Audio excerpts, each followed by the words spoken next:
Welcome back to Movie Recaps. Today I will show you a disaster movie from 2020, titled Greenland. Spoilers ahead.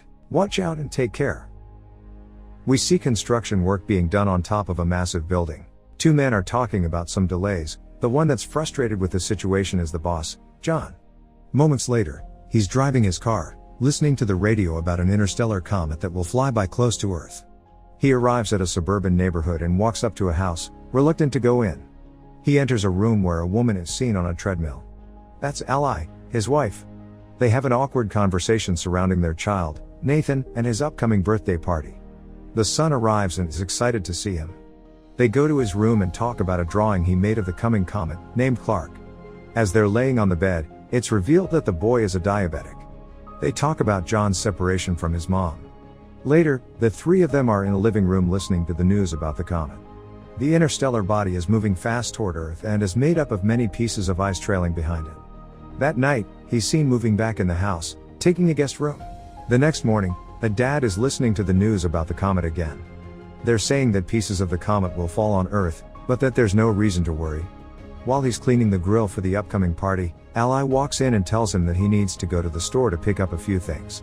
He takes his son with him, and while still at the parking lot, everyone is looking up at the sky. They see the comet approaching. Inside the store, as they are shopping, John gets a presidential alert on his phone and then an automated call. No one else in the store is getting the same alert. He is informed that him, along with his wife and his son, are chosen for emergency shelter relocation. The same alert is shown in the house TV, but Ally doesn't see it. John quickly leaves the store with his son. As they're driving home, he sees military vehicles and planes going the other way.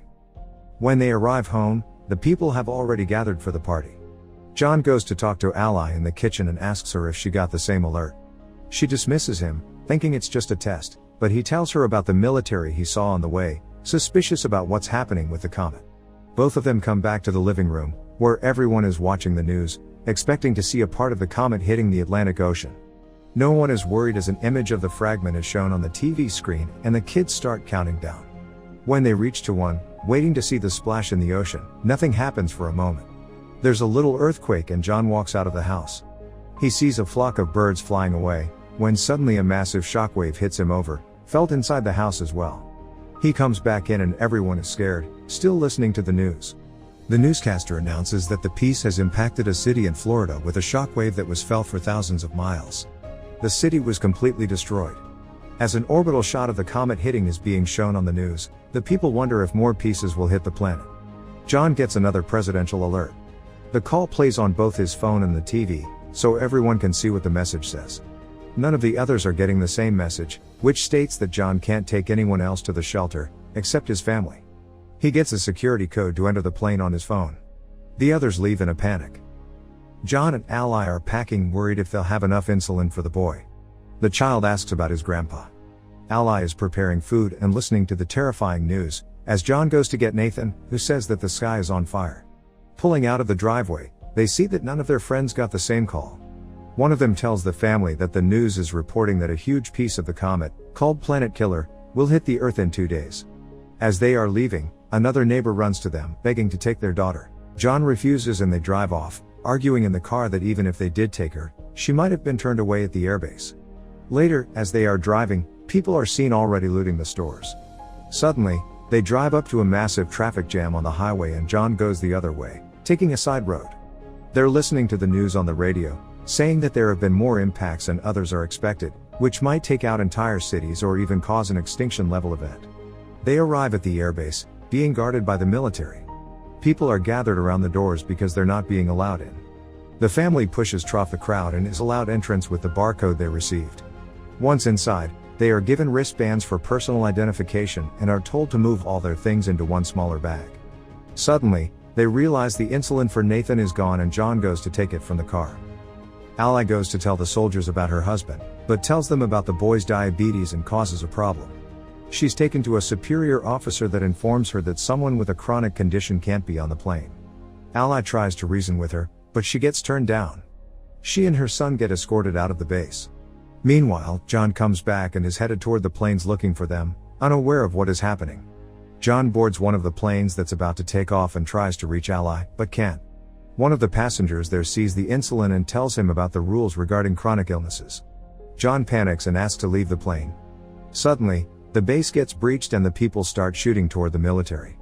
The plane that John was existing has a fuel leak, so he tells everyone to get out and runs away. The plane explodes and causes a chain reaction. John finds out about his family being rejected, as the two of them are already back at the car. Nathan is already low on insulin. The chaos in front of the base continues, so John takes a while to get back at the car too. Once there, he finds a message from Ally that she's taking Nathan to her dad's place, so John goes after them. On the road there, Ally and the boy get to a pharmacy. She checks his blood sugar and they go to find insulin for him. Suddenly a gang walks inside and starts shooting, killing people all around. They manage to escape and get into a car with some people that will take them part of the way to her dad's. The couple Ally is riding with start acting strangely very fast. Eventually, they throw her out the car, take her wristband and drive off with her son, leaving her stranded on the highway. Meanwhile, John is lucky enough to find a ride up north as well. Inside the truck, John sparks a conversation with one of the men, Colin, who tells him that they are headed to Canada where the driver knows someone that has a plane and can take people to the shelters. Apparently, the military has set up the shelters on Greenland. The man tells him to find his family and meet him in Canada, so they can take one of the planes too. Another one of the people in the truck eyes John's wristband and demands that John gives it to him, but when he refuses, a huge fight unfolds. The fighting causes the truck to swirl and crash, throwing the people from the back out. The fight continues regardless and John ends up killing the guy. Colin dies in the crash. In the meantime, Ally gets another ride toward the base where the people that took Nathan are headed. He is still seen riding with them when they get to the airport base. At the first stop, as they are showing the wristbands, the boy tells the soldier that those people are not his parents and the soldier gets them escorted away, taking him inside. Later, Ally gets there too and tries to find him, from one stop to another, from one medical unit to another. She finally finds him and she's informed that he's been given insulin. The nurse says she'll help Ally find a military transport to her father's city and that she will stock her with medicine for Nathan. John breaks into a house for some water and food. He checks the news immediately, only to see that the main impact is expected in just under 24 hours. He finds keys to the family's car and takes it, getting to Ally's dad fast. He finds him playing cards with his buddies, asking about his daughter. They decide to put their differences aside and work together to find her and Nathan. Meanwhile, the two of them arrive at a gas station and call the house. John and her father go to pick them up and the family is finally back together. All of them get back to the house and see that the information John got about the shelters was true. He convinces Ally that they should go to Canada and try their luck, so they prepare for the journey there. Unfortunately, they can't convince Ally's father to join them. Suddenly, a giant piece of the comet falls nearby, prompting them to go immediately. Ally's father gives John a gun and says his goodbyes, staying behind as they drive away. John and Ally reconnect during the drive, promising to stay together. They stop for a blockade along the road, when debris from the comet starts falling all around them. John drives out from the line of cars, but the fragments are falling everywhere. Ally gets in the back to cover Nathan, while John tries to find shelter. They stop near a bridge, where others hide as well, but John runs off to help a man out of a burning car. Later that night, they continue their journey and pass into Canada. While searching for the airport, they listen to the radio and discover that they don't have much more time until the biggest part of the comet hits Earth and destroys more than 75% of all living things. As they drive, they see one plane getting air and another almost taking off, so they chase after the second one. John stops the plane by driving right in front of it. The pilot is reluctant to take them in, since he is already at full capacity, but they succeed in convincing him. John has a dream about better times and when he wakes up they are approaching Greenland. The place seems unaffected by the comet, until a moment later a fragment impacts the water and creates a shockwave that hits the plane. Both engines are failing as the pilot tries to keep the plane in the air. They glide off the air, landing smoothly, but hit the glacier. The pilots are pinned on impact, but John isn't able to help them. He sees a military plane land a mile away, so he shows the people from the plane there and when they arrive, a military truck takes them in and gets them to the shelter. As they are going inside, the planet killer hits. The impact will reach them in a matter of minutes and the people are still getting deeper inside the shelter. Once inside, they brace for impact and a flashback is seen of their previous life, when they were happy together. 9 months later, the planet is desolated. Cities ruined completely. A radio signal is searching for survivors and establishes a connection, informing the receiving end that the dust has settled and there is no radiation. The hatches of the shelter open and reveal that the family is still alive, facing the ruin of the planet.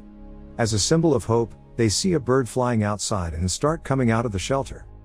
As the Earth is seen from space, radio signals communicate from all around the globe. There are people still alive everywhere on the planet.